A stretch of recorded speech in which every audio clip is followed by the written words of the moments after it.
So I will talk about standard operating guidelines and give you some context. Of course, context is here, very important. This is, of course, what I'm going to present is sort of the PDF or PowerPoint version of a educational version of a guideline. So it's not a procedure. I don't believe in procedures. Procedures are rules. They're meant to be do like a checklist, and they never work. I mean, I'm not saying it's bad to have checklists. They're really good for teaching, for remembering things, to have like off chance that you have time, which you never have, to take up and so on. But a mental checklists are good to just go, did I get everything on that list? So a guideline is a mental checklist. It's just something to start from. And especially when you teach, you start from a simple guideline and then you start, of course, to improvise. So this is what I would call, at least what I would consider a good starting point. Mariestad, trevligt att ha er här, Mikael. Att ni är här nördar på kvällen. Sorry, I had to say something in Swedish.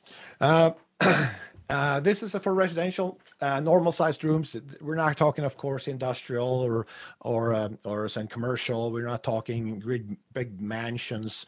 A lot of things are the same, but there are sort of small variations. Sorry, got a bad throat. I'm looking at 2 firefighters in one team and no more units. So of course you can have more units. Maybe you're searching the same time as you're doing fire attack and so on. Right now we just have 2 persons in a team. And there's persons on the outside helping. In Sweden, it would be 2 firefighters, one on the door, 1 driver and 1 officer on the outside. Countries has their own context. Now we're talking 1 team. And to me, that's the biggest challenge because you really have to prioritize. I'm not saying it's easier to build guidelines when you have multiple teams. It's equally complicated, but when you do one team, 1 task at a time, you have to really decide what is the most important and so on.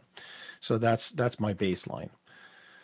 We're starting point at the entry door. So other actions may or may not have been taken before entry. So we are not going to talk size up, door checks, and external fire attacks, ladder placements, all those other things that may go on before this or even during and so on. This is basically starting at the front door. We've taken a decision to go inside, and that's what we're talking about. This may or may not be a rescue scenario, but at least there are specific locations. We don't know that, second door to the right, there's a person. Now that would be something different. It's not covered by this guideline. Then you have to tweak. We'll get into that too a little bit, but this may or may not be a rescue. And as you will understand, for me, at least the first part here and the second part, which I'll do later video, it doesn't really matter to me if it's a rescue or not. I expect my firefighters to behave in the same way anyway, which makes it simple. But just for context. This is what I think. It's not what Sweden thinks, as my Swedish colleagues might enlighten you on. This is what I think. I don't think there's a lot of people in Sweden who think I'm a moron, and of course outside of Sweden too. Now a lot of Sweden probably think I have good things to say, so just take that in consideration. This is not, in Sweden they do this. It's just this is what Lars thinks. Now I have made errors in the past, not now, of course, now I'm perfect. But just as a side note, I have made errors in the past, so maybe you shouldn't trust everything I say, up until now. Now I'm perfect. No, but seriously, this is just what I'm thinking right now. And I change it. I change it from day to day or over the weeks. And because new information, new thoughts, using just perspective. So, it's not a static document. We will talk about this basically. Let's say we have a fire. It's a small, apartment fire. It could be a house fire, something rather small, residential. I made some, small mental model of the steps I'm going to take, and people started commenting already. And I was going to go, oh, holy crap, this is not good enough. But we will talk about the suppressing the fire. Then we'll jump into ventilation, which technically is before search and insequentiation, but it will continue, of course, during search. And then we'll get to extinguishment and natural ventilation. So the two tracks here is that with suppression we will start with anti-ventilation, and we'll talk about that, why I have that perspective. Then we'll jump, of course, into ventilation, forced ventilation I call it here, but so using fans. I will talk about horizontal to as a reference, and then search, and then extinguishment with natural ventilation. So this is pretty much what I do. Again, right, for this just video, we'll talk about the first piece, which is suppression, and with supported by anti-ventilation. Hey Manny, 20 people here. This is pretty awesome. I hope you are having a good time, not drinking beer on duty. But if you're not on duty, even better. Then have a pretty awesome crew that's here, not on duty. But absolutely love it.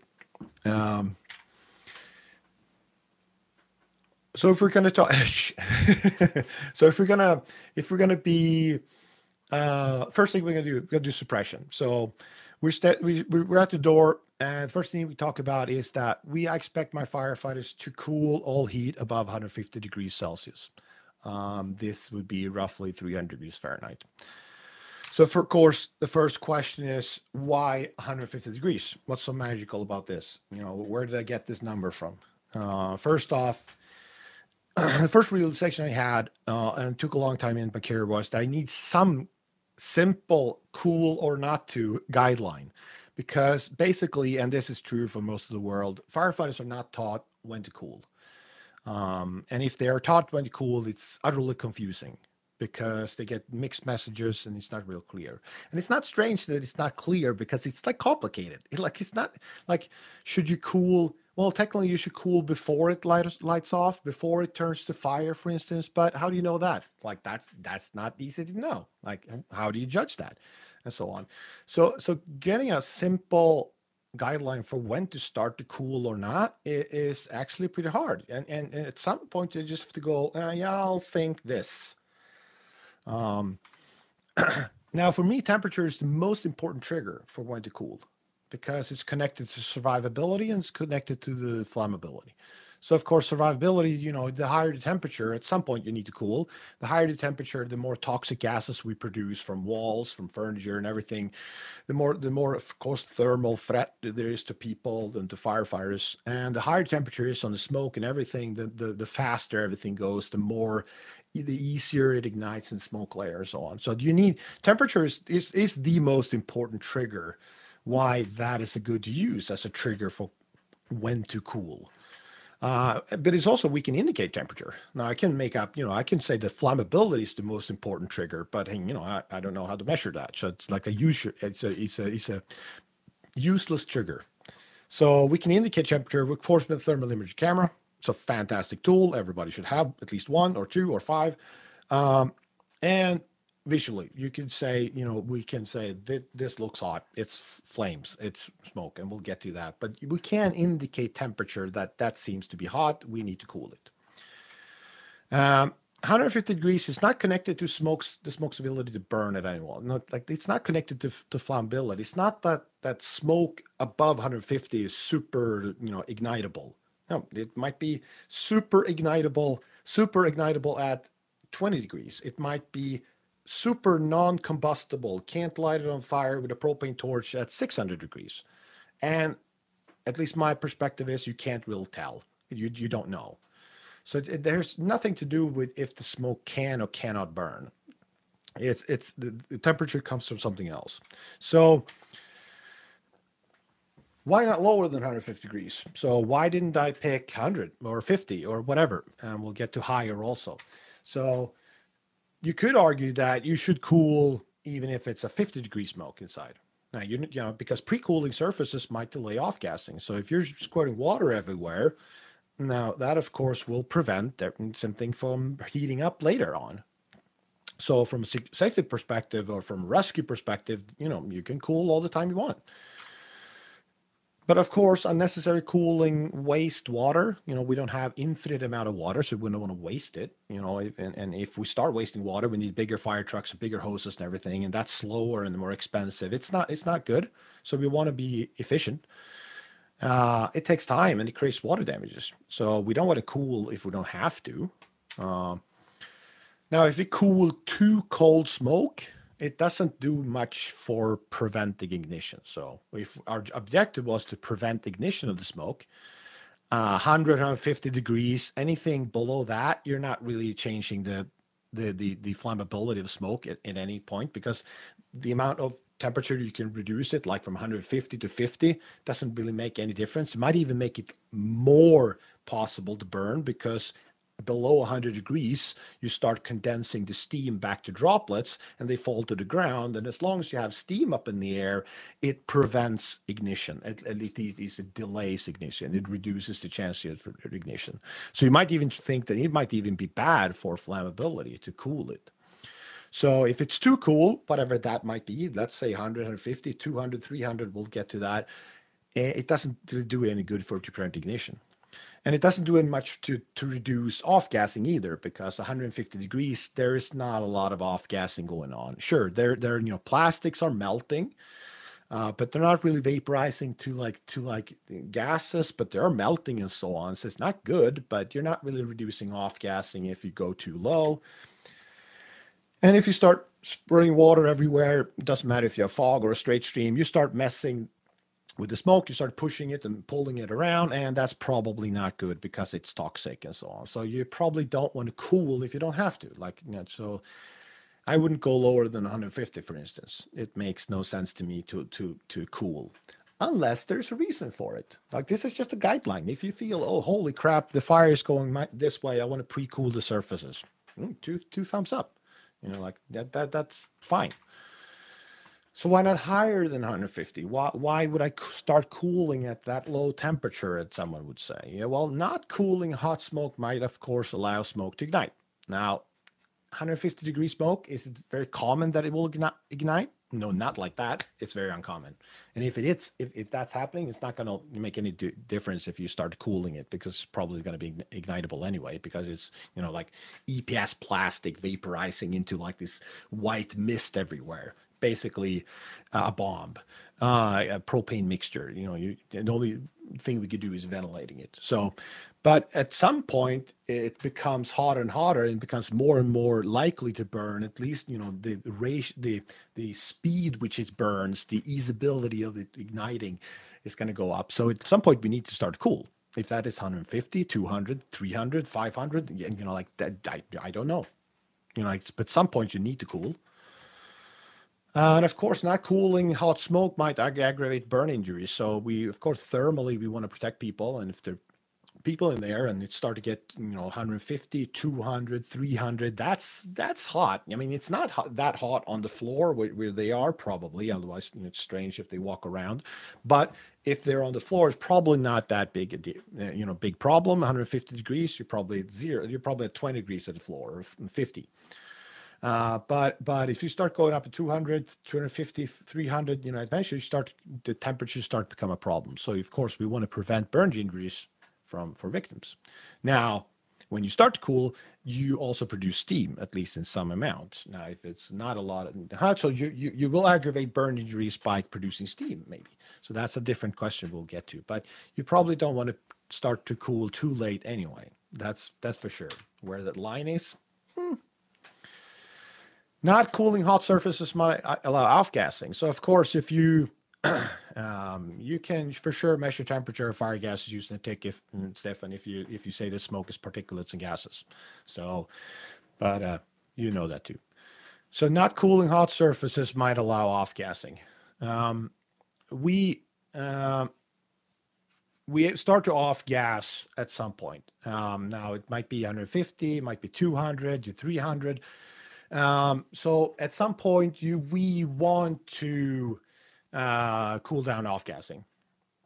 Again, 150 through 200, 300, it starts to make sense, at least to me, to start to cool.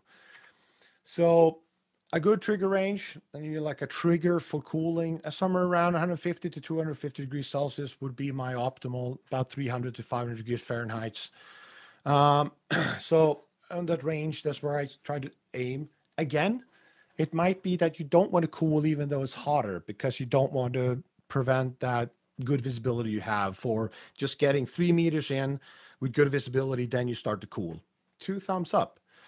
The guideline is if you're not thinking you should have a baseline for doing something. If you're new firefighters, you don't have those options, those experiences, that greater knowledge to draw from. You should have a good trigger to do something. And again, 150, 250 degrees. Surface temperature, not smoke temperature means, I mean, if you use an indicator as a thermal imager, you're of course getting a mixture of whatever gases and surfaces are in the meantime. But if I'm looking with a thermal imager and I see yellow in the FLIR with a basic mode, so I know that's 150 plus degrees. I don't really care if it's the surface behind the smoke or if it's the smoke itself. If the smoke is actually hotter, which it very well might be, I just know that something at that range is at least 150 degrees and it's time to start to cool. Now, if I see pulsing smoke, get to that. If I see rolling smoke, but don't get any temperature in the thermal imager, which is very unusual, I would say, but I can see the smoke. It's very fast, it's very buoyant and so on. It's hot. I would start to cool too. We just need an indication. Doesn't mean that the thermal imager is a thermometer, but it's an indicator. I'm just saying temperature at the ceiling, the floor, space in between. I mean, I'm going for, if I see 150 somewhere, that's my, that's the bottom line. If I see 250 somewhere, or if you put 300, like in NFPA fire mode, start coloring at 300 degrees, 250, whatever it's in NFPA. If you use that threshold, like I see something hot over there, well, now it's time to start to cool. Now, how much do you cool? Well, that's the next question. Do you start using continuous flow 500 liters because you see a little yellow spot in the thermal imager down the hallway? Probably not. That seems like overkill. But you probably should consider to start to cool, especially if you don't have any experience, and that's what you're teaching firefighters. But of course, the further down we have those temperatures, the bigger the problem is. But typically, you would have them in the ceiling. So indicate temperatures above 150 degrees Celsius. You have fast-moving smoke, you have smoldering, and you have visible flames. So if you see fast-moving smoke, if you see smoldering, visible flames, of course, you don't have to look at thermal imager. You have high temperatures. You start to cool. Again, how much? Depends on, how much heat it is. We'll get to that later, but at least you start to cool somewhat. So if you're standing in entrance points like this and you see that smoke coming out, you don't need to know how hot it is. You just need to know, okay, I can start to cool here because it's needed. Otherwise, it will ignite. Thermal imagers to potential victims inside. We're going to go inside. We need to cool before us, and so on. Of course, we have coloring and tick. If you use the correct mode, depending on what you decide. I use the basic mode. Basic mode, which is my favorite, to start the colorization at 150 degrees. In this case here, and about measuring temperature. In this example, you can see we hardly have any smoke. We of course have smoke here. There's gases here. There's small liquids you see, but it's light hazy smoke, and you still have tons of colorization in thermal imager because of course the ceiling is heating up, but it's not just the ceiling. You definitely see the gases because you can shoot it at the sky and you would see it too. And if you couldn't measure, for instance, gases or smoke that's not visible or hardly visible, you wouldn't see it against the sky. So you are indicating something, and it indicates, in this case, and in a lot of cases, you indicates way before you would actually see any smoke. So we see, oh, holy crap, that's a hot ceiling. There's not a lot of smoke, but I would expect firefighters to start to cool that ceiling, and of course the fire around the corner. But the thermal imager is of course fantastic and especially modern firing thermal imagers at detecting heat in not just surfaces but particles, water particles, droplets, and everything you have in the smoke. Now, if I'm sitting in this position, of course, this is just training, but I'm seeing this scenario. I have some, a little bit of colorization in the ceiling above the firefighters' heads. And in the next room, you see way more colorization. You have a little bit of side view. You see from the side that smoke coming out. Now, if you see it, I expect people to start to cool, a little bit above their head and then into the next compartment. Does that mean that this is a thermometer? I know that the inside there, you see the little bit of red colorization. I see that it's definitely 350 degrees or 400 degrees. No, but it's not really important either. I just know that it's more than 150 degrees. It's not 50. I can tell you that. So I know that there's heat in there, so I start to cool. And if I get good results, I advance, and we'll get to that. So the indication there that then, I want people to start to cool. And again, if you don't like 150, if you want a little bit higher because you don't want to create water damages, or you think that, you're stirring up too much, you're losing visibility, whatever it might be the reason, you just go up to, like, for instance, the fire mode on the NFPA, and then you have a higher threshold, and you get that very simple trigger to firefighters. I see color, you probably should cool. At least you should think about cooling. That is the trigger. Now, if you don't see anything, which is this, you have the right-hand side, you don't see anything because you have zero visibility. On the left side here, you see above the firefighters' heads, they're sitting in, of course, a training facility, acquired structure burn. It's all yellow above their heads. Nobody's cooling because, of course, that's not part of in this case, the training. But it's very hard to know because you can't see it. It's not like, I look up and I see turbulence in the gases or whatever. It's just dark everywhere. And we are encapsulated in good PPE. So it's not even sure that they realize that it's 150 plus degrees in the ceiling. Of course, but if I look at here, like I said, this is a typical example. This is the exact same video as we saw, but on the right-hand side, you see the thermal imager from another compartment even further away.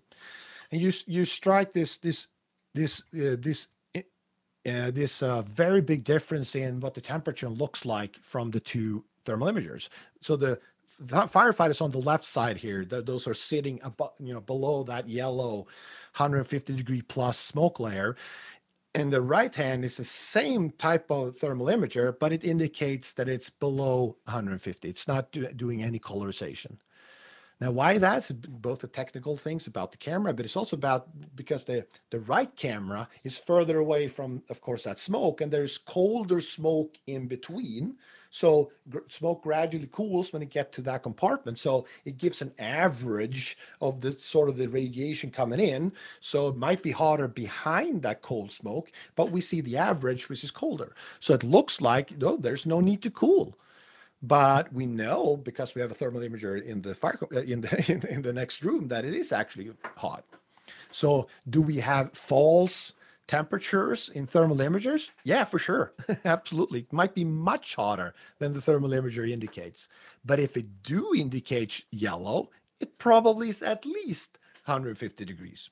So it's not like we are over measuring. It's not like it measures hotter than it actually is. So if I see this and I look inside, I see moving smoke inside the next compartment, but it looks white, I probably cool anyway, because I know from experience that it's probably hotter than that, what it looks like. But as a firefighter, it's very hard to tell other firefighters that, because you can't tell them, every time you see white, it might be actually yellow, or every time it looks cold, it might be hot, and they will cool all the time, which just doesn't work. So just to remind you, the thermal imager is definitely not a thermometer, but it's a fantastic tool. I typically place the tick on the nozzle firefighter, which is, if I go back 5 years, it would be on the backup firefighter, the firefighter 2. The reason for this is that if you take a normal fire, the firefighter 1, nozzle firefighter is supposed to go straight to the fire. We'll get to that.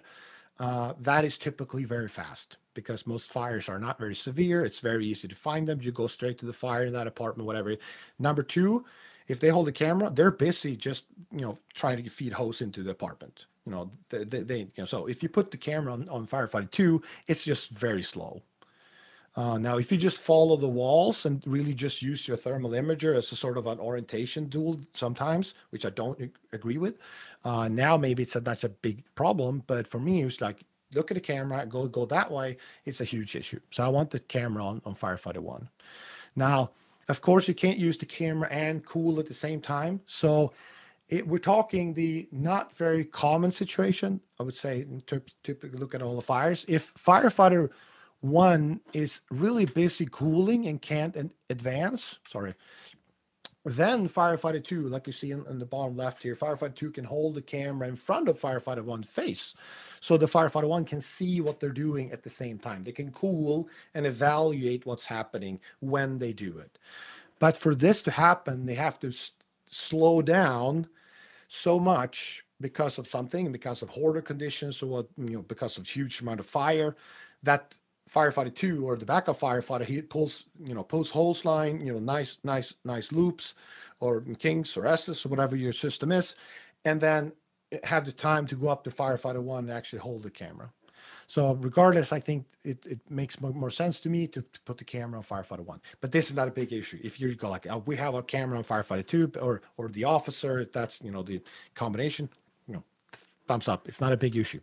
But I want to be fast, and I think it's faster to put it on firefighter 1. Of course, if you feel heat, if you indicate, like I'm getting hot, this is a lot of radiation, that is a very late indication. If that's the indication to start to cool. And if I didn't have a thermal imager, which every firefighter should have, I better understand, you don't have enough money. I would fold away my glove, expose the backside of my hand to start have an indication of it start to get hot. I think that's safer than not. Now, I wouldn't teach that to a new firefighter, especially if you have thermal imagers. There's no need for it.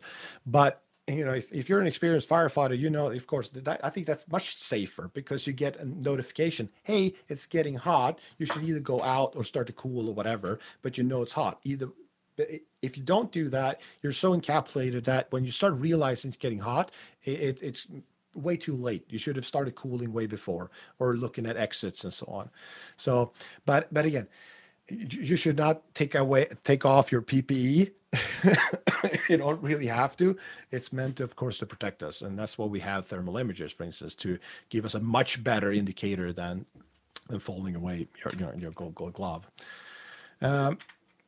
So this is typical consideration, about PPE. You see instructors at a training site, they don't realize really how much energy they're absorbing because they can't see really. They limited visibility. They don't have a thermal imager. But if you're sitting there looking at thermal imager, you go like, holy crap, that's not. Why would you do that? Because you're absorbing that energy and now you're stuck with it for the 15 minutes, 20 minutes you're supposed to be in there. And it's just miserable for no reason. And you're getting less efficient and less effective because you're absorbing that energy for no reason. But the PPE is so good that we don't really initially recognize it. When we're cooling the heat, I teach to use a straight stream or call it a jet or a smooth bore. If you want to use a smooth bore, I don't have a big problem with that, but typically I use a straight stream from a fog nozzle because that's what we have. And I don't really see a lot of benefits of using a smooth bore. I know a lot of people is going to go super mad here and just throw stuff at the screen. We keep that argument for another day. But the straight stream compared to a fog cools further away. It cools, further head away from me and trains less air, which is important about mixing and so on and pressurizing. And it's just simpler than the fog. So to me, it really highlights that. Just not one example is the Dutch study which they made. This is just one example of how you can read it, but this was specifically looking at this. You, for instance, see in the top corner here, you see the pulsing fog. You cool less far ahead of you, and it stays less cool behind you compared to the straight stream in the bottom. This is just a visualization about how far ahead you cool compared to behind you. So the straight stream just gives you, for me, better safety and better suppression capability. If you look at the graphs about, you do 450 liter per minute, low pressure, the hose line, pulsing or arc, you see the graphs are much deeper. It depends on you took away more energy from the fire, which is a two thumbs up.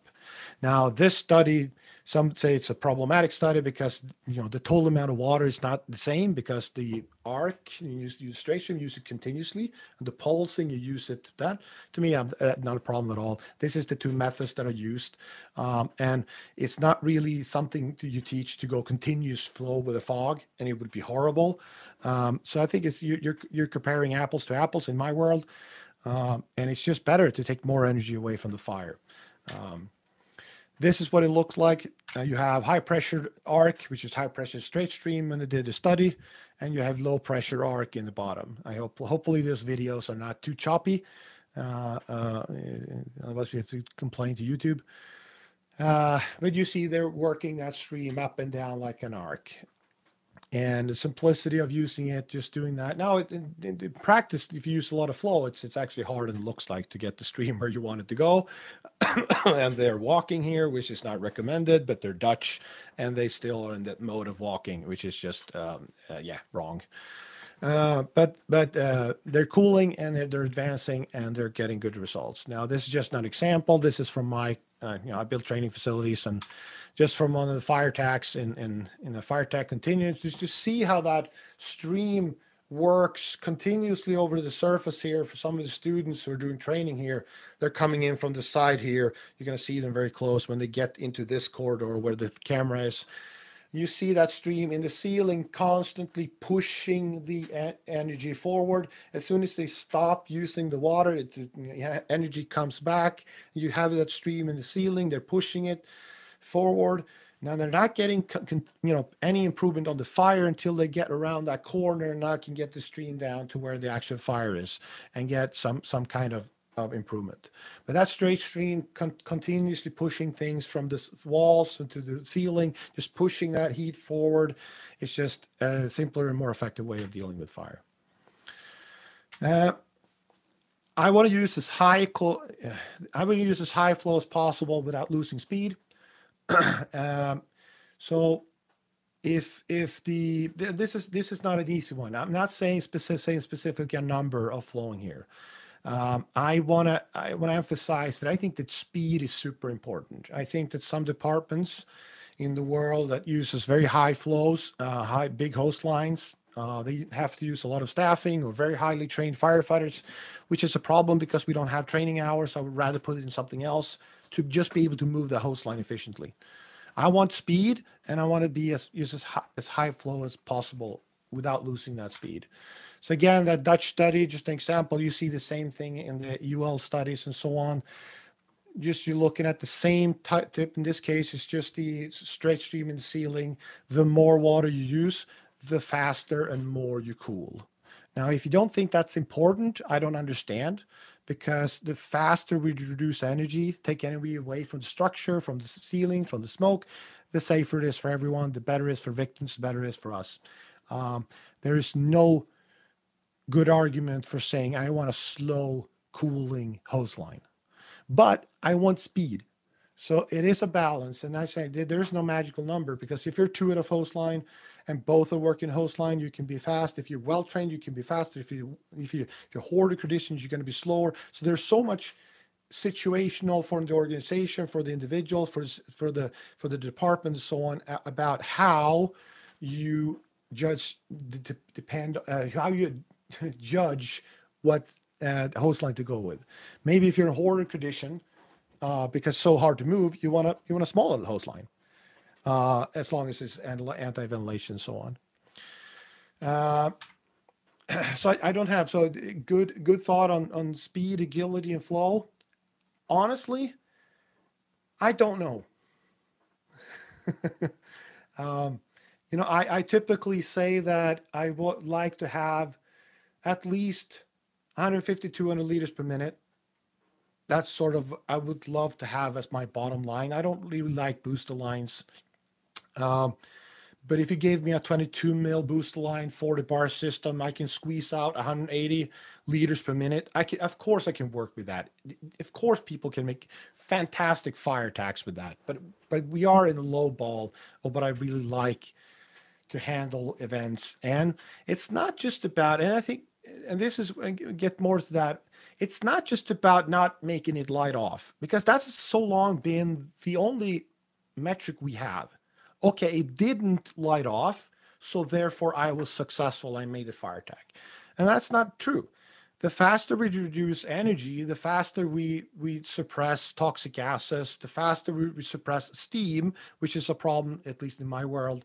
I know people something degree, but you reduce the amount of steam and so on, and you reduce the amount of thermal insult to people and so on. So the faster we can reduce the energy, the better, which would indicate that you don't want the bare minimum. You want as much as you can without losing speed. Do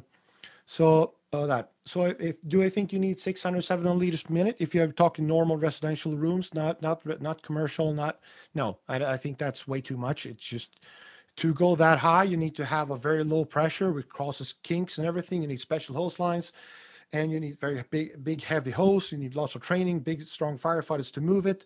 I think it's probably around the range of where most European is 400, 450, 500 liters per minute is probably a good maybe mix if you want to go on the higher side of flow.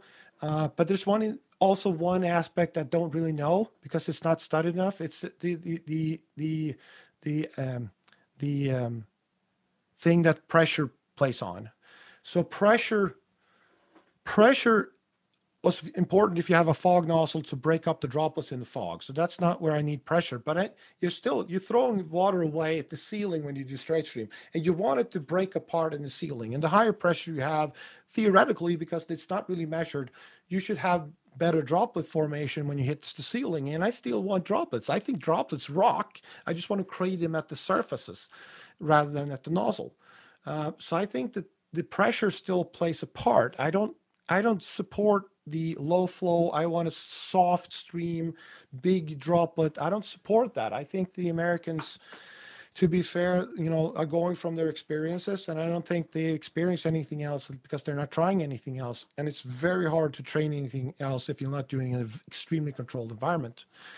So I think high flow without losing speed, and it might also be that really high pressured straight streams are awesome because I played with it and it's great.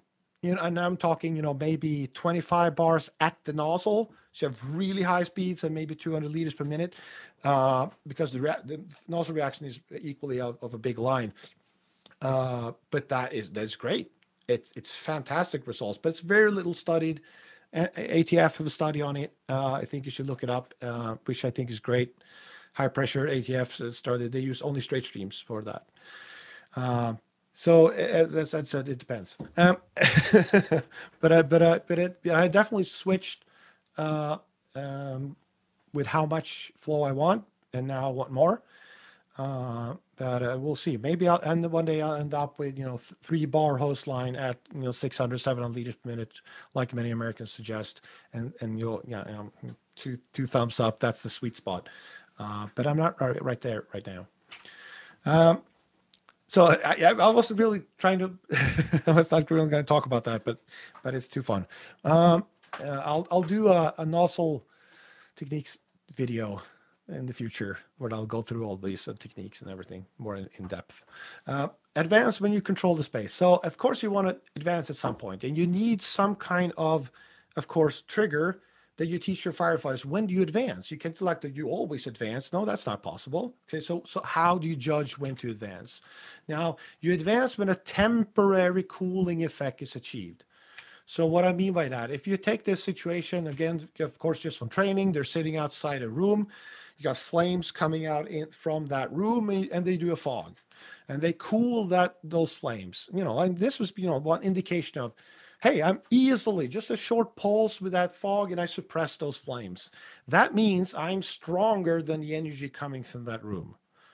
That means I'm getting a temporary effect of that water. So if I'm getting that temporary effect, I know I'm stronger. I can advance. Now, if I go back when I started teaching and try to create these triggers, I said, well, when you achieved cooling, you should go forward. But I wasn't really specifying that this really short temporary effect, which is just like a second. So I had students and firefighters go and they cool, and then to pick up the thermal imager and look again, and now the heat is already back again. So they cool again, and then to pick up the tick to evaluate, and the heat is back again, and they would never advance because you're not having that continuous effect of the cooling. In this case, it's a straight stream. The instructor, which in this case is me, sitting behind the door. I open the door. The firefighters cool on the outside, and you get this temporary effect where you are. Not in the fire compartment. That's a whole different ball game. And of course, we should start cool the fire compartment. But now we're just talking about I am controlling that space I'm in. I'm getting that temporary effect, and I'm advancing, and I can advance. But all cooling outside of the fire compartment is probably more or less temporary. So we have this effect we're creating, which is very temporary. So if we look at this same video again, we have this door opening. We're going to cool outside in this space we're sitting. We're easily controlling that space. 2 thumbs up, we can advance. But in this case, we're going to shut down the line and just see what happens. That of course, heat is coming out. We didn't do anything towards the fire compartment. The fire is 2 thumbs up, super happy. And we see behind the firefighters now, that right thermal imager, we have heat all the way behind the firefighters to the next compartment behind them. So we're doing this temporary cooling, but that's enough to advance. That's all we need to know that I'm really winning. Again, it could look like this. We're sitting outside that fire compartment. We're cooling the overhead, and I'm seeing this temporary effect. I can suppress the flames, and I can see in the thermal imager, if I look, now I can advance up to the fire compartment. And if I advance to the fire compartment, that's, of course, when I get water into it in a good angle, and now I'm seeing permanent improvements. So you need to get to that. You need to commit to that stretch, that distance, so you get to the door and get water in, unless you can start to get water in through the angle, which is of course great. But you need that temporary effect to start that advance. And I think that's super important to teach firefighters what to look for. Can I advance? Because if they get to wind-driven fire, they're sitting, it's pushing against them, and they do that, they will never see that temporary effect, and hopefully they will back out because they realize that, holy crap, everything is coming at me way too fast, way too high velocity. My cooling is not going to do it. So all cooling outside the fire compartment is probably more or less temporary.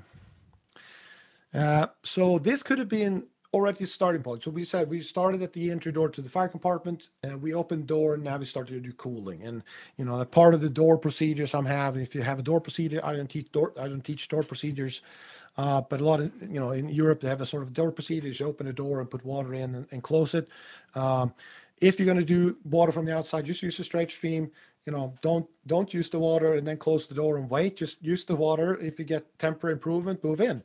That's what you want to do. You start cooling already from outside going in, but you don't wait. So we'll limit the opening behind the firefighter group, FFG. So why limit the opening? And I'll talk about why not to limit the opening also. But I teach you should close the door behind the firefighters, and we'll get to what I mean with closing the door. Why do we limit the opening? Why we want to limit smoke spread in case this is an interior door. So, of course, most importantly, if this is an apartment, you want to close the door or close off the smoke going out in the staircase. You don't want to have the staircase is the most important part of the room. Michael Reich, thank you for banging the drum. It's the most important. All the evacuation routes is the most important. The fire service cannot be the reason the evacuation staircase is put out of play. That's not acceptable. So we limit smoke spread in case of an interior door. Of course, if it's an exterior door, we don't care. We want to limit the exhaust in case of a wind-driven or below-grade fire. So if this happens to be a basement fire and we didn't realize it, if this is a wind-driven fire, window breaks while we're inside, we have a big exhaust behind us if the door is open. So if we haven't considered those things, which most fire departments and most firefighters don't consider when they go in because there's so much things. Kudos to you if you're super good at doing this. We need to have that safety before we thought about it. Now, if someone goes, hey, this is not applicable right now, this is not going to happen, 2 thumbs up. You don't limit the opening in that size for that reason. We want to enhance cooling longevity when pulsing. So if we do pulsing, I mean pulsing with a straight stream or pulsing with a fog, doesn't really matter. If you do not continuous flow, because there's not a lot of heat, why produce a tremendous amount of water? Why make it harder, slower if we don't have to? If you want to improve that cooling, because now we're working more with steam that should hang up here.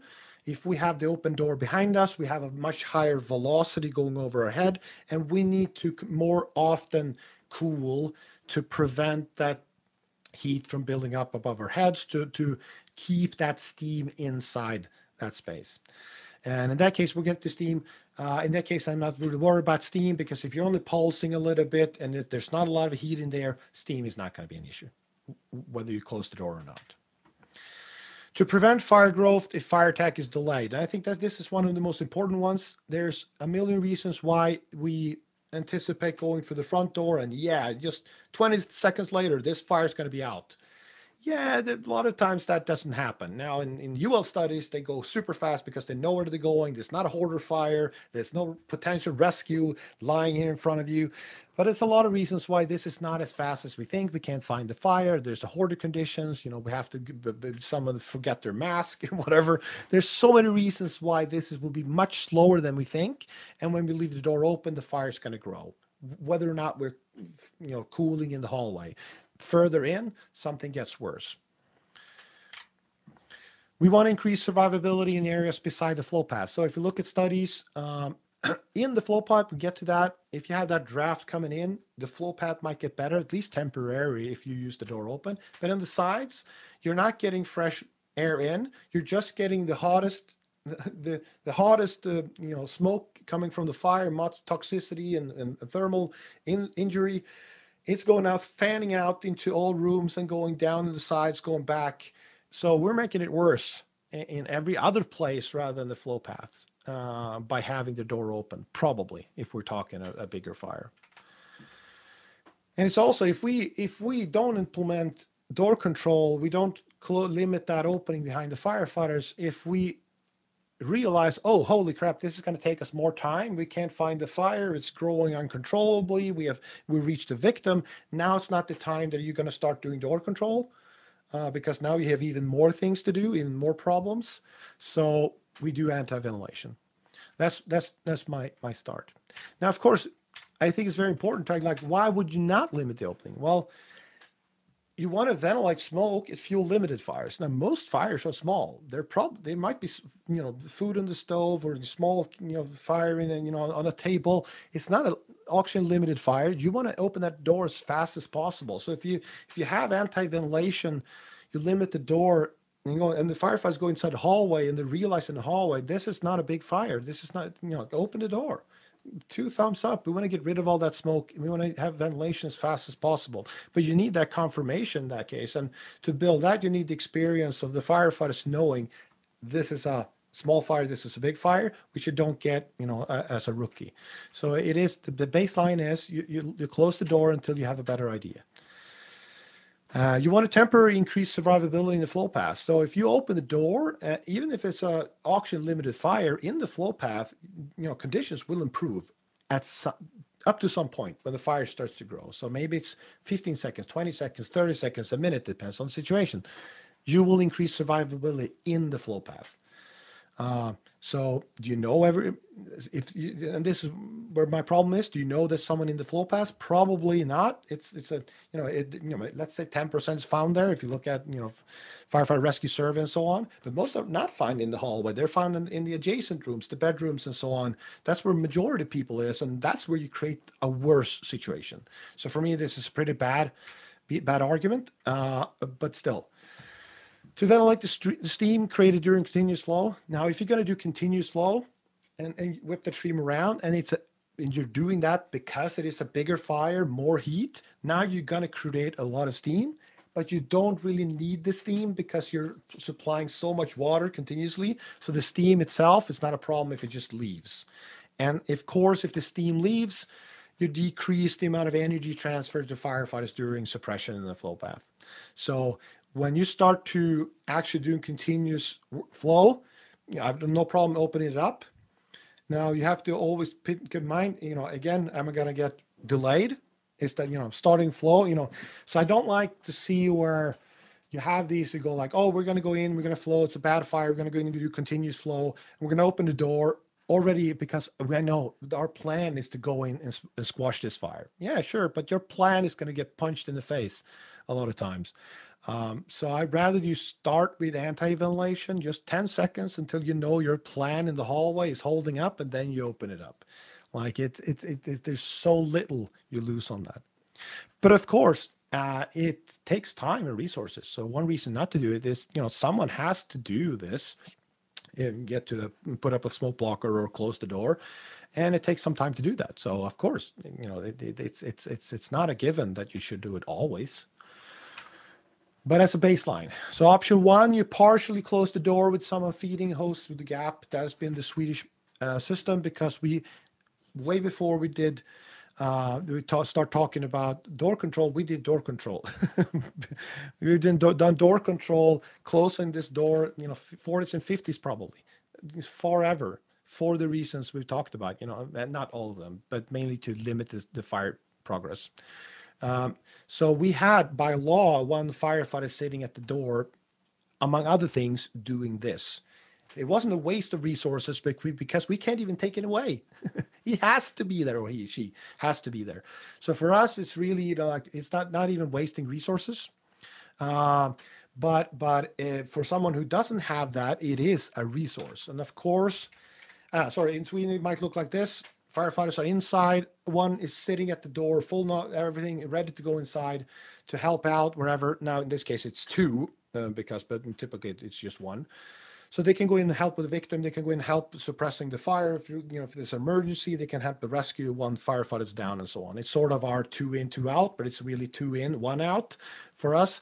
Otherwise, the driver has to, suit up in a BA, which they can, of course, and go in together with the other, or the officer.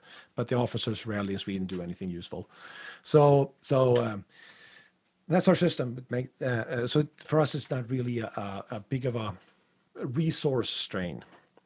Or option 2, of course, you block the top part of the doorway with a smoke blocking device, Michael Reich's. Brilliant invention, simple. You smack it up, which is fast, at least if you have trained on it, and then it doesn't cost any resources. It blocks the most important part, which is the top part. The bottom floor, you can go in and out. It's 2 thumbs up. In Sweden, typically no one uses, because Sweden is the best in the world. So we don't want to look at Germany, because Germany don't do anything good. So it doesn't really matter what I say in Sweden. People are not buying smoke blockers anyway, even though you should. It looks like that. Maybe this is for Germany or firefighter at Krems. Good rocking fire in an apartment. They put up that overpressure with a fan behind it. They can pressurize that space. No smoke coming out, or a little smoke coming out, doesn't really matter. Austria, sorry. I said, it's Austria. You're absolutely right. I got it from many years ago. I got from Christoph Gruber, I think so. Anyway, Austria. So phenomenal tool, phenomenal job in this case of the fire department. I don't know how long this took it, but maybe this is 20 minutes into the incident, and then it's not good. But if they were fast, super. Yeah, Germany, there's a million smoke blockers, and it's getting popular all over the world, the smoke blocker. So I'm really happy about that, because it is really a tool that does something that otherwise would require resources, and resources are, of course, limited. So I really like it.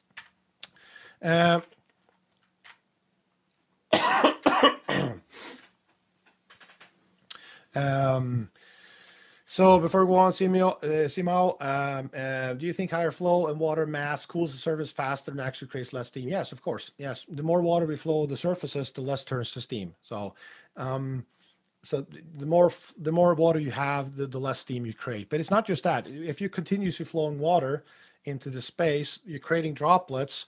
So whatever steam is created is actually cool. You cool the steam also, and the steam condenses to droplets. So you're not. It's not just the cooling over the surfaces that creates less steam with more water. It's also that you have more droplets in the air continuously that continues to cool the steam that is generated.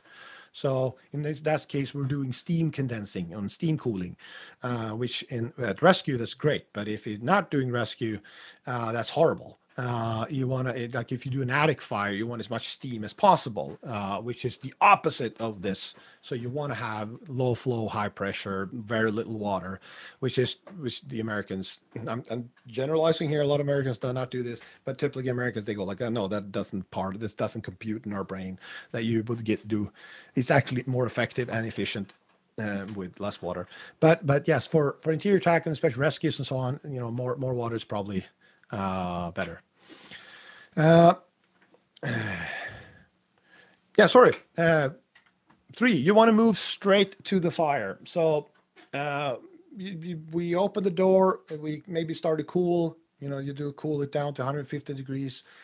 You limit the door behind us. We want to go straight to the fire. So the first thing, of course, we have to answer is, where is the fire? Of course, we look at signs from the outside. You see visible flames or smoke. In this case, of course, if you got to go in through that open door, the front door, the fire is probably to the left or everywhere, but probably to the left because we can see it from outside. So if you're going to go and knock that fire down as fast as possible, you probably should go somewhere leftish in that building.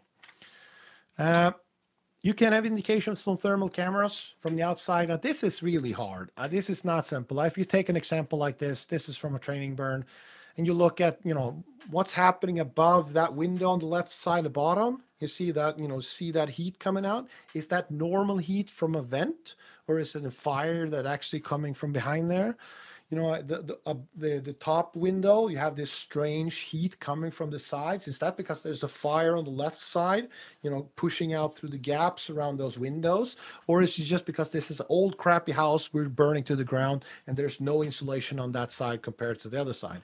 Those things are very hard. It is really hard to indicate if you have a fire or not with the thermal imagery from outside, because houses are built to insulate. So unless you're fighting fires in old barns or in for that matter, and I'm talking as a Swede who live in a country where you need to insulate buildings. If you live in a country which is like in Tenerife, there's like always 20 degrees plus, like there's no insulation whatsoever. Now it's probably easier, but it's probably easier visually too. You're just going to see smoke coming out and fire coming out of cracks and so on. So, but the thermal imager is definitely a tool, but it's not for this. I'm not giving it a super high value compared to, for instance, on the inside.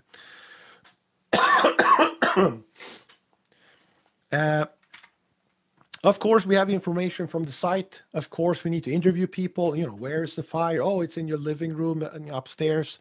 We have automatic fire alarms. Oh, this detector, was the first one who indicated that we have a fire. That's probably close to where the fire started. That's where we want to go.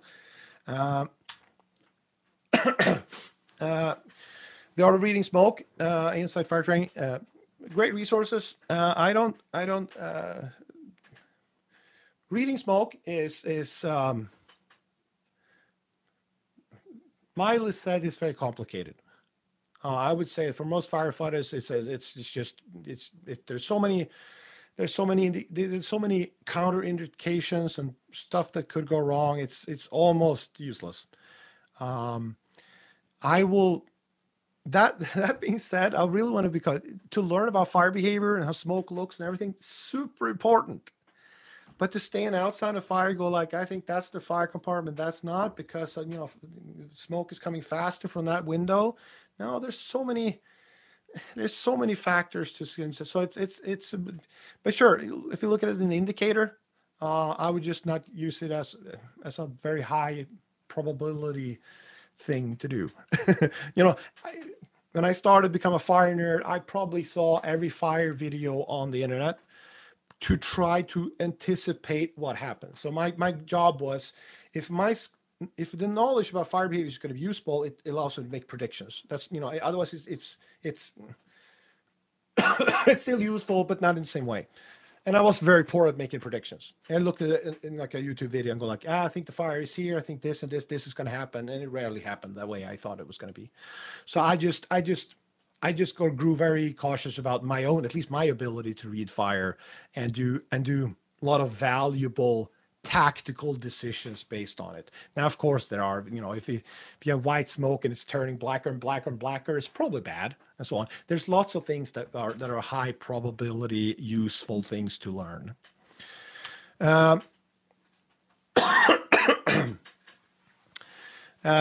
Different mode on the thermal imager for exterior scans. No, not really. You still have the same problem with interpreting why there's heat in some place. Now, if you have a mode that says, let all the hottest stuff pop out, that's easier to found something. Now, go there, we got some heat popping out here. Now, you still don't know if that's because there's less insulation there. The sun has been hitting that side of the wall, heating it up during the day.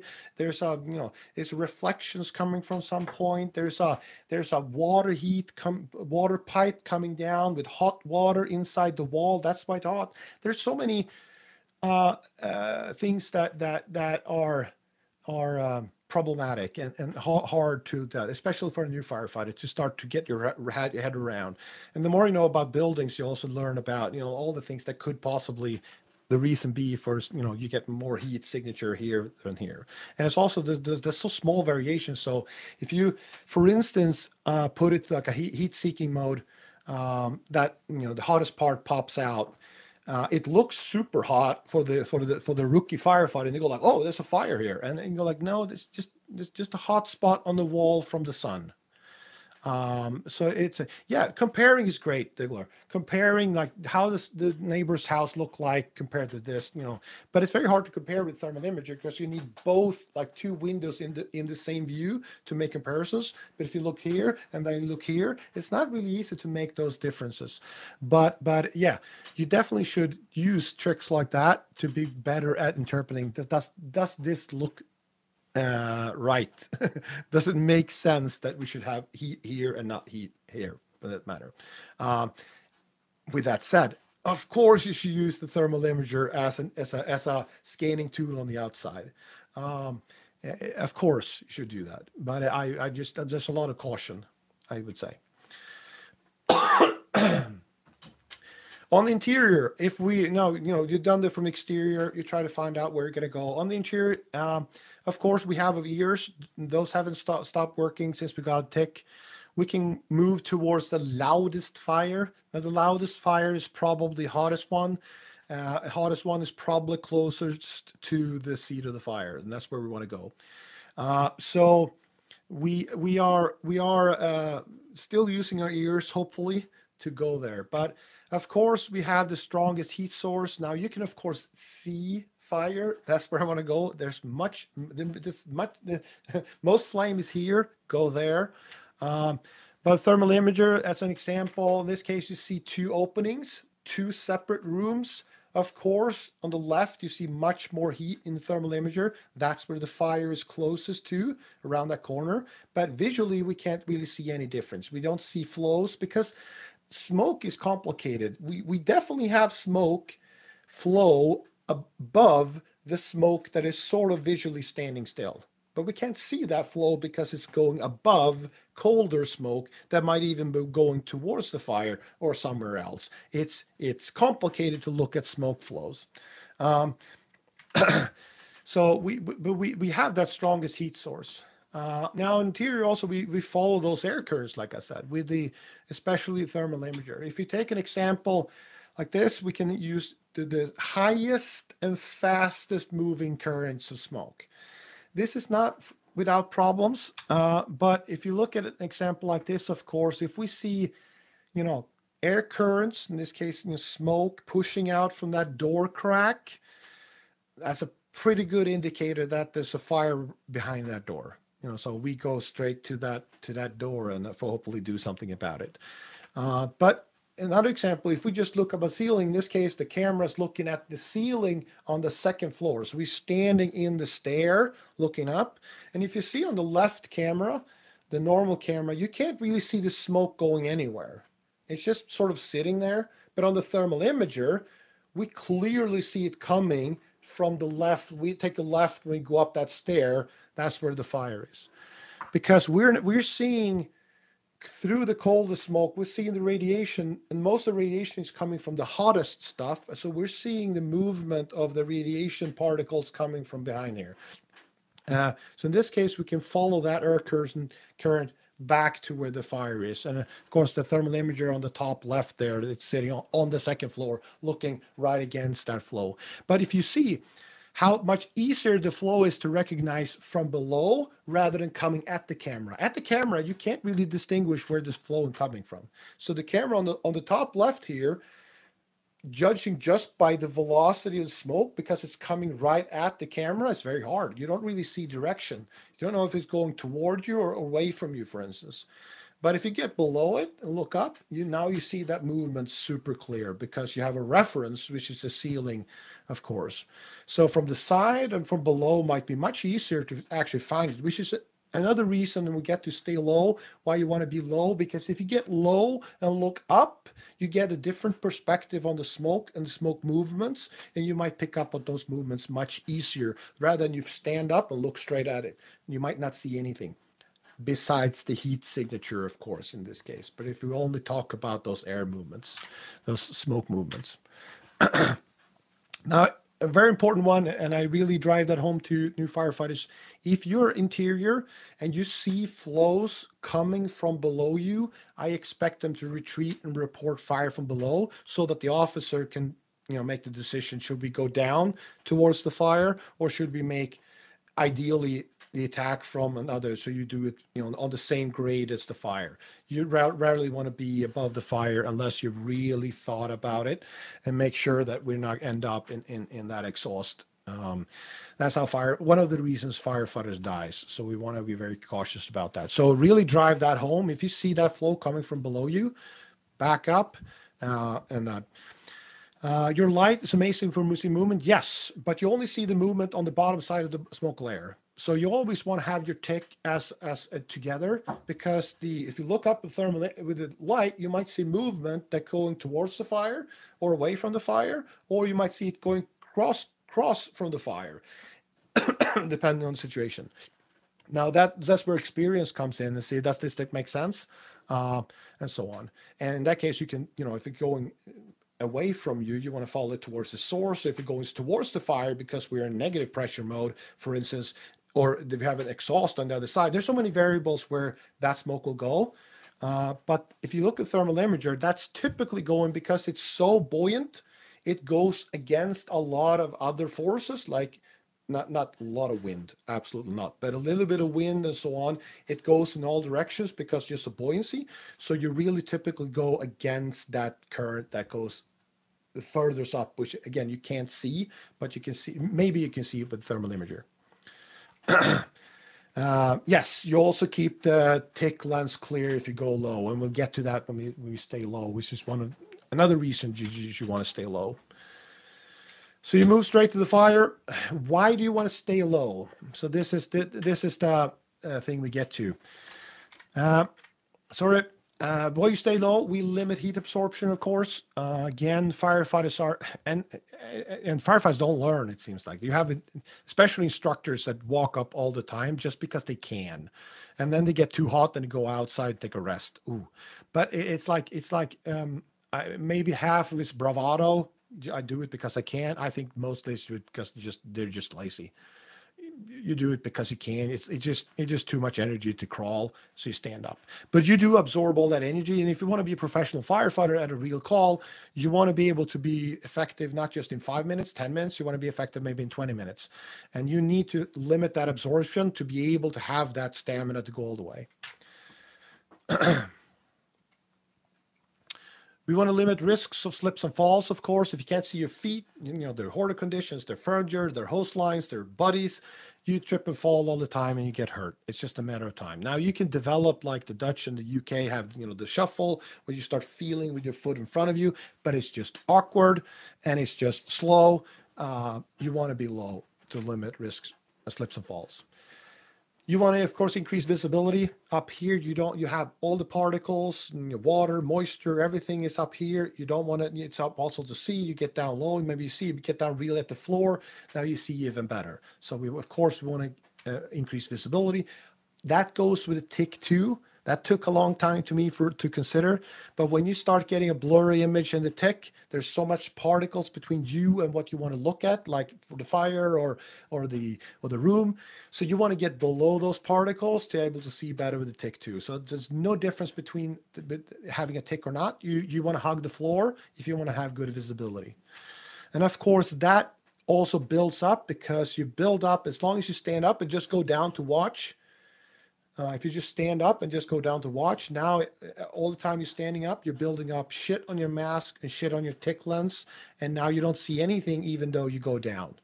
So you want to have those important lessons in training, and that's where you get training scars. Um,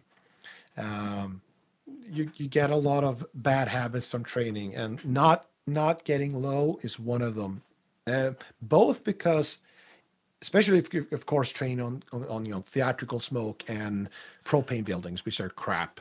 But if you train on, even if you train on wood props, the smoke on wood is just not anywhere near the smoke from many real fires. So the amount of particulates building up, the amount of particulates in the way of you seeing is nowhere near real fires. So you still build training scars if you allow firefighters to cheat while you do training.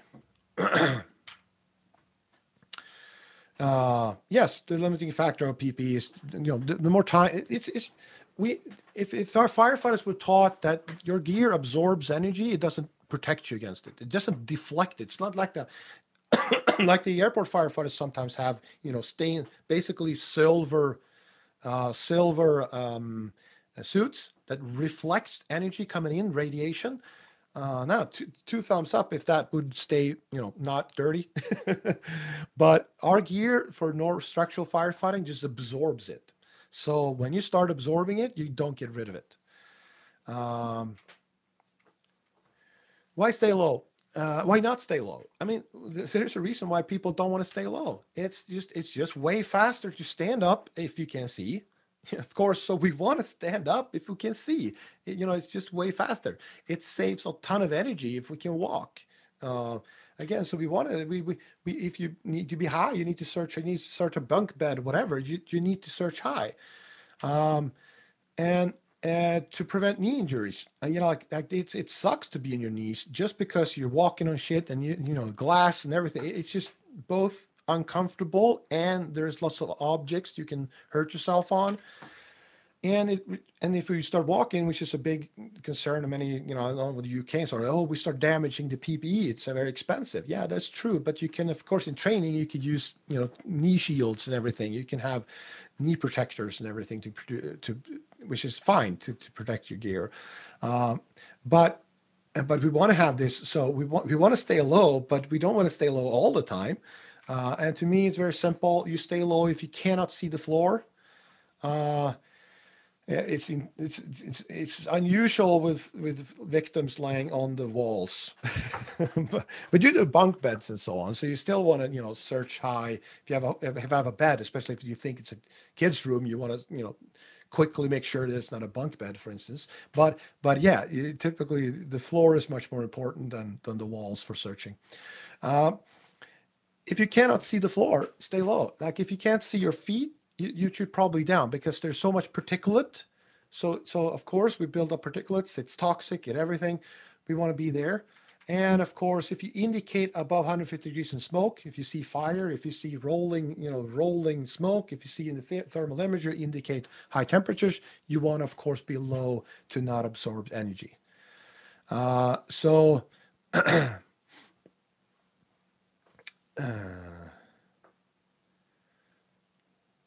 Yeah, you want to let them feel their limit too. I mean, I think that, I am a big proponent of, you should not protect the students during training. You should teach the students during training. I like the term, warm, burn to learn, warm to inform. I mean, there's reasons to anything. You don't want to burn them just because it's fun, but you don't not want to burn them because if that prevents them from learning a valuable lesson. So it depends, of course. But stay low if it's hot or if you can't see the floor. That's my two very simple ones. If you're not hot, if you're a student and you don't follow this, I will kick you in the ass. That's for sure. Create room orientation with vision or tech. So while we're moving straight to the fire, we want to create that room orientation with our vision or tech. Of course, if we can see the room, we have room orientation, we go straight to where we think the fire is. If we don't have room orientation, we have our tech and we do a scan. Now, some teach you scan start high and then go low. Some thermal imagers start to have wider field of view. You just have to do one. Some teach you start low, go high. Make sure you cover the room. There are benefits of doing multiple different things. It depends on how big your house is and what kind of thermal images you have. You should get some sense of where the room is. Is there a person on the floor? Is there a hole on the floor? Where's the walls? Where's the doors? Where's the fire? Do I need to cool? All those things you need to establish. And hopefully that just takes you 2 seconds. But if it's complicated, maybe it takes you 5 seconds or 10 seconds or 20 to get that room orientation, that feel of what is going on in this room. Because you need somewhat of that if you're just going to go straight to the fire. Otherwise, you're back into going left or right hand side of the wall, and we'll get to that. But if you have room orientation, you do not have to follow walls. I know that this was a big one when I started abandoning this, because it was the Bible in Sweden. You follow walls. Even if you got tick, you scan with tick, you put it down, and then you follow the wall. And at some point I went like, why? Like, this is so slow. Like, but that's how you have to know how to do this if the tick stops to work. Like, okay, so now we're teaching everybody to drive a horse and cart before we teach them to ride a car. Like, no, the car is now our main object of transportation. We teach them that, and if we have time over, we teach them the buggy, the horse and the cart. The same goes, like, I want to be proficient with the thermal imager, and it rarely fails this time. So you want to do that scan, get orientation as fast as you can. And like Tim said, some can do it faster because they're more used to it. Some just do the motion and have no idea what they just did and go. That, of course, are problems. But so I'm saying you have to do it in 5 seconds, 10 seconds. You have to create room orientation. That is situational, and depending on how skilled you are at reading the thermal imager and so on. Sometimes you can't get it, of course, because there's too much particulates and so on. You can't get any room orientation at all. In this case, the camera on the left, the backside, you don't see really anything about the room. Maybe you see a little crack, you see a fire over there, but you don't get any sense of the space. But with the thermal imager, I can see the door, I can see the walls, I can see the heat in the ceiling. I know I'm going to cool, or hopefully cool. I know where I'm going to go. I see the fire, just go straight to the fire. If you have room orientation, you don't have to follow walls. If you lose room orientation, retreat along the host to previous doorpost and follow walls. Now, typically I teach, we always have a host line because we don't have dedicated truck companies. We don't search without a host line, for instance. We should. That's not, but we don't, and it's not part of our legislation, sort of. I'll get to that later. It depends on how much you wiggle the rules, and you can wiggle them somewhat. But if you lose room orientation, you have a host line. So if you go through the room and tick stops to work, or for whatever reason, too much particulates, I can't see, I don't remember where I'm supposed to go, I'm disoriented, I'll just, have a host line, I'll go back to the doorway and I'll start over. New room scan, or follow the walls, right hand, left hand side of the wall. It's not more complicated than that if we do lose it. On my way, I expect firefighters to not actively search for life on their way to the fire. We are here to suppress the fire. That is our main task. Our objective might be rescue. Rescue is an objective, a goal. It's not a task. It has nothing to do. If I say rescue, a lot of people say, oh, search. No. Rescue is an objective that might be solved with search. I might send someone in and search, and if we know where the person is, I could just go in and get them. Awesome, probably the fastest. If we have someone doing fire tech, next one can do search. Awesome. But if I have to pick one, I have to first fight the fire, because I want to ventilate as soon as possible, because that is rescue, part of rescue to me, to get ventilation going as fast as possible. That's why I want to have that ventilation as fast as possible. It's still, again, rescue is objective, not a goal. And to me, you have to pick, when I'm going to do search as a task, when it's going to do ventilation and then search, for instance, or ventilation and search, or suppression and search, depending on, of course, if you have multiple crews. So you don't actively search for life on your way to the fire. But if you find a person along the way, of course, you bring them out, which is part of the reason why we do door control, because if you stumble onto the hallway and you're doing your scan and you're doing searching, and all of a sudden you see a person lying there, now you have a fire, then maybe you leave the nozzle person protecting you, flowing water. If it's a bad fire, awesome. But now you only have one firefighter who's going to do the extrication. You have to call people in from the outside, depending on if they're dressed or not. We have a third person come in, so we can have one protecting and two firefighters coming in, because they're always, again, one dressed. But if you don't have that, you need to dress someone to be able to do that. So there's multiple problems, of course. But yes, if you find one, you should bring them out. The problem I have is if you go half and half, you say, well, I'm just going to search a little bit. So I'm doing fire attack, but I'm going to stop because number two has to search this room because we're passing it anyway. No, now we're getting off track. Our task is to suppress the fire as fast as possible to get ventilation going. Now, again, if we happen to find one, of course, we're going to take them out. Now, if you get to a closed door, you don't open it in zero visibility at this period of time when you do fire cat. Why? Well, if it's a person in there, we don't want to let all that shit into them. We'll watch a shoot video, and the fire's not going to be in there, because if the fire was inside that closed door, it wouldn't be zero visibility on the outside. It wouldn't be a bad fire on the outside. It would be light, hazy smoke maybe or something. This was when you will really start making the studies, it was a game changer for me, like a lot of other people, about the information you got. So if you had that fire, you have smoke building up, of course, poisonous. This video is just me. I put overlays on the video where the the gas layers are. And if we look at in this case, this sender camera down here, that's the open bedroom on the other side of the house. And we can see that during this fire, when it comes to oxygen limited, we have, maxed out the CO concentration, carbon monoxide and hydrogen cyanide and so on. It's not good. It's not good if you're in an open bedroom in the same plane as the fire in this case. But, and of course we want to rescue those, and again, with ventilation to start. But if you look at the closed compartment, the closed door, and most of you nerds, of course, have seen this. But if you look at that closed compartment, there's no real buildup of carbon monoxide. There's no real buildup with temperature. It is smoky in there. It's not fun, but it's survivable. Much more survivable rather than if we open that door. So for me, that was really a thing, because I was taught that when you advance through that apartment, you open everything up because there might be someone in there. No, we want to kill the fire as fast as possible, ventilate, and as soon as we start ventilation, we start to massively improve in that. In 30 seconds, we have massively improved. If we get ventilation going as it should, we massively improve that hallway. Now we can open it up and search that space, of course.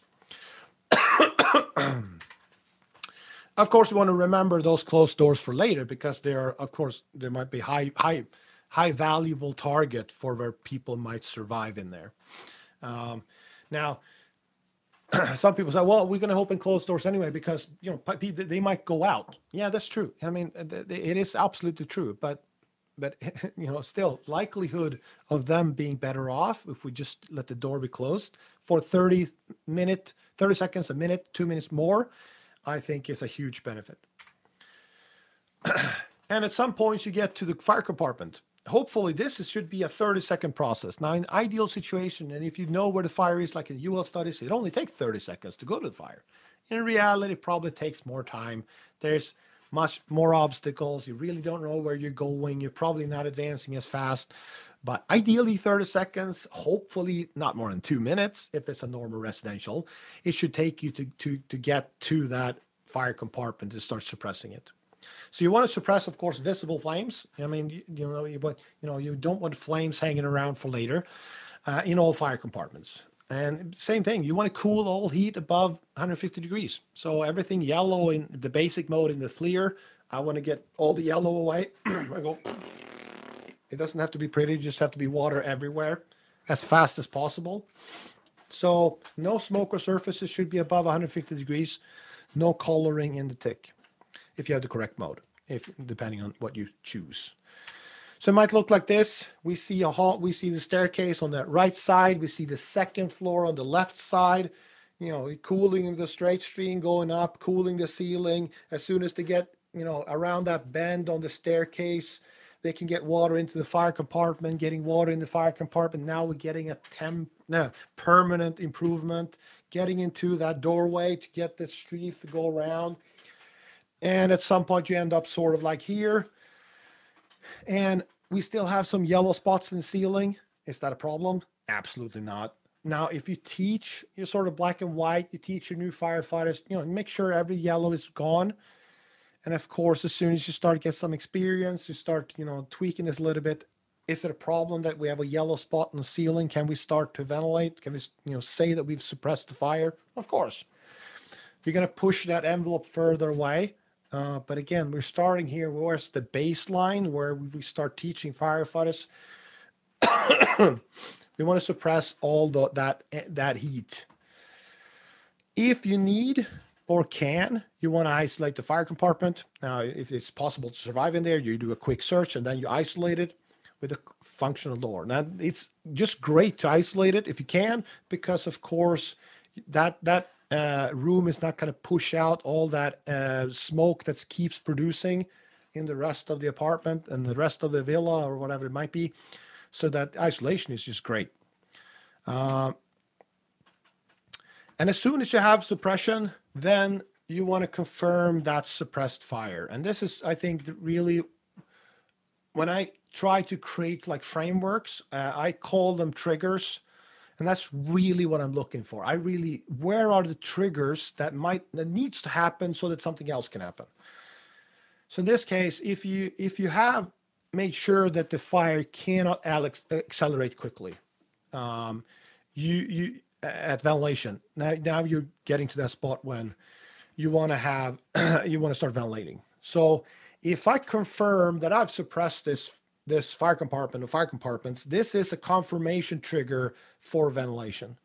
So if the IC doesn't tell me anything, I expect them to be okay with it, and I want massive ventilation, and that's automatically approved. So I think that ventilation is an IC decision because there's too many things that needs to work for ventilation to be okay, because such a extremely high valuable action with high negative consequences. like the ratio between the bad stuff that can happen and good stuff is just massive. So we are and I get to PPV or natural, but in this case we can't do PPV yet because we don't have an exhaust. So I'll get to that when I start talking ventilation. But this is the trigger that's to say that we are in the mode when we can start talking ventilation. So if we have an outside vent man, that's not something we have in Sweden because we don't have the resources, that as soon as you get confirmation, breaks the window, someone else is standing at the door ready with the fan, this is going to be almost instantaneously. If we have someone at the horizontal just waiting to pop that in interior ceiling with a ceiling hook and pop it down just as confirmation, it's going to be straight away. So it depends, of course, how much resources you have, how long it's going to take to prepare the ventilation. But this trigger point I think is important because a question I usually get a lot is the coordination. How do you coordinate ventilation and coordinate ventilation and suppression and so on? Because it says everywhere that that's crucial. But as always, when it's not easy, there's no clear answers to it. And when it's not clear answers, it's confusing. And it's highly confusing. Coordination is confusing because there's so many views about what coordination is. Now, but the simplest version is if you have a trigger, that is coordination. Now, what the trigger goes to, so let me put it like this. So my trigger in this guideline is we have no surfaces or smoke that is above 150 degrees anywhere in the fire compartments anywhere. That's a very safe bar for starting ventilation, meaning the fire might grow, but it's not going to grow quickly. So to me, that's a very safe place to start. So when you get an experience as a firefighter and you're allowed to make, of course, more better based decisions on the situation. Now you might say, okay, there's lots of yellow spots on the wall. I'm still going to give that confirmation for the IC, and we start ventilation. If I get even more experience, maybe I even do when I'm in the hallway and I'm getting water into the fire compartment. I know from experience this is going to be over in 10 seconds. I'll confirm suppression, even though it's not really have suppression, but I will get suppression.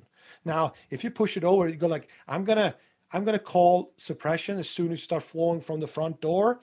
I start to get itchy because there's so much stuff that can happen. If we get delayed, if we find a victim 2 meters in, and then we've already confirmed suppression, and we start popping a hole in the ceiling, we will start to get a whole bunch of problems. So we have this. I'm going to give you confirmation when I think everything is it. Now we get structure fire.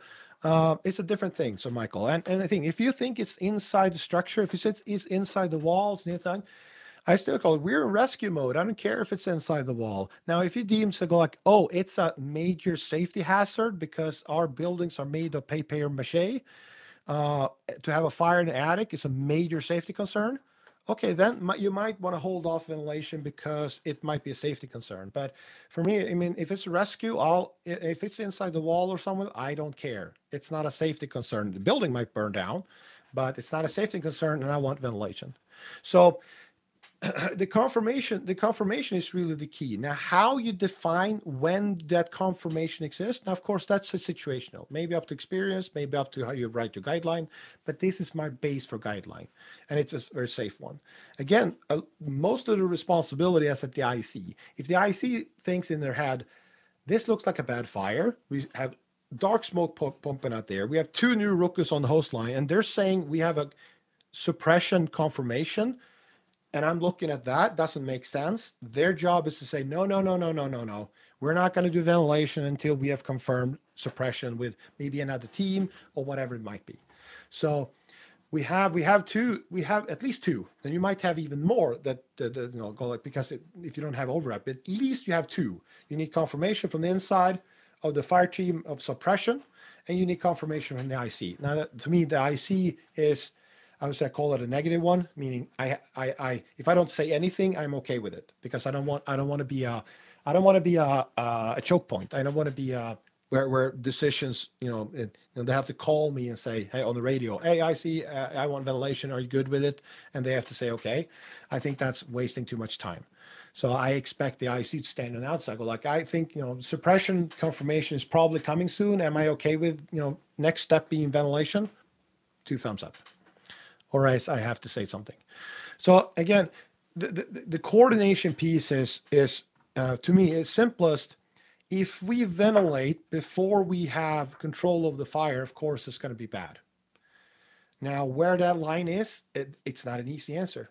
To me, it's probably if you confirm suppression before you have water, like from the hallway into the fire compartment, I think you're jumping the gun too soon and you're gambling too much. If you are inside the fire compartment, if you've checked all the fire compartments, everything is not yellow, you're definitely on the safe side of that confirmation. If you do, I don't know what you mean with offensive ventilation. If you do PPA on, if you do like positive pressure attack, I think you're doing something wrong. If you are, if you're popping the horizontal ventilation before you have suppression, I think you're doing something wrong. But if you're just saying that we're going to leave the door open because we're just we're going to use continuous cooling on the way in, so the door is open and we consider that to be ventilation, of course, yes, that's sort of okay. Just having the door open because you're between that, you are between that outlet and the fire, so whatever fire is going to grow, it's going to come to you first, and hopefully you could just knock it down. So I don't have a big problem with that. If someone makes another opening, breaks a window from another side, now the fire goes to that direction, and there's nobody between that hole and the fire maybe, and now you might have a victim there, and that might be a huge problem. The entry door is less of a problem. but I still go back to it. My baseline is anti-ventilation until we have that confirmation of suppression. So for me, the guideline is when you confirm a suppressed fire, and you do that report to the IC, for instance, you say, okay, fire suppressed, searching outlet. That's the report, a short, simple report to IC. That means if the IC doesn't say anything else, I'm starting to search for an outlet in the fire compartment if there is none already created. And other people on the outside might help me find that outlet, to create that outlet, because we want to have that outlet, of course, to put the fan on. To me, again, otherwise you're going to pop that hole in the roof. You do horizontal ventilation. Regardless, I want the fan on, because I love fans, because they give me much more forced ventilation, but we'll get to that. So this trigger, this confirmation of suppression achieved, what suppression means, the word, when it should be uttered, who utters it, and that's the trigger to ventilation in some form. That has to be defined for every fire department. What do those words mean? When do we say them? Who can say them? And so on. That's so important to get efficiency and safety. Otherwise, you will mess up the coordination. Now, you still have a problem of defining that, but these are my definitions for when to say, yeah, hey, this is a confirmed suppress, and we can start ventilation. So that's where we are. We have the objective, again, to first just go in, suppress that fire as fast as possible. You start with anti-ventilation, and at some point during that suppression, if it's at the end of the suppression where everything is cool, or if you sort of, we're going to fix this within 10 seconds, you confirm that suppression, and then you start with forced ventilation, and we'll get to that, and of course start to search, which will be the next item on the list for that team. Now, if you have multiple crews, they might already start searching and so on. 2 thumbs ups, but that's about it.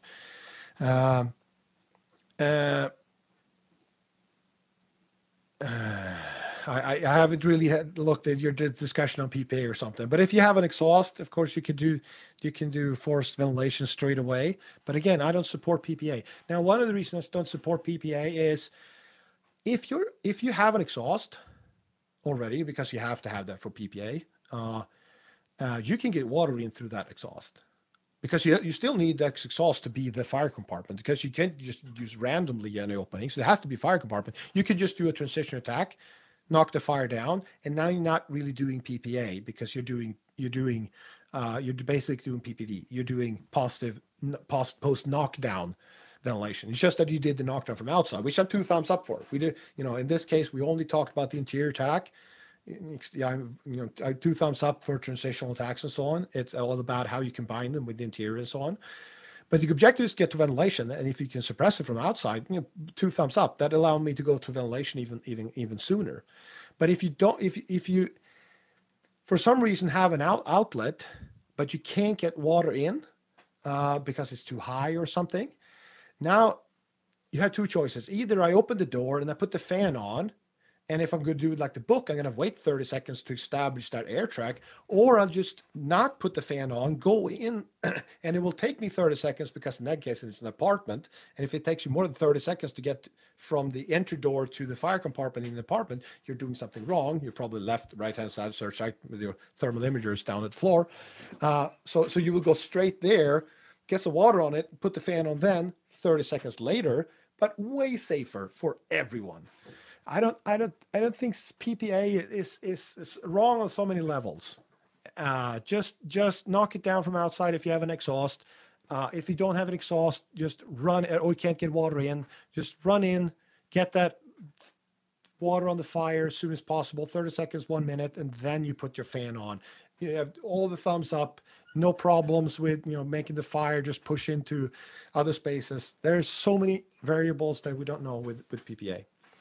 But anyway, we're going to talk about the next one. So that was suppression, anti-ventilation, and I'll hopefully do search someday.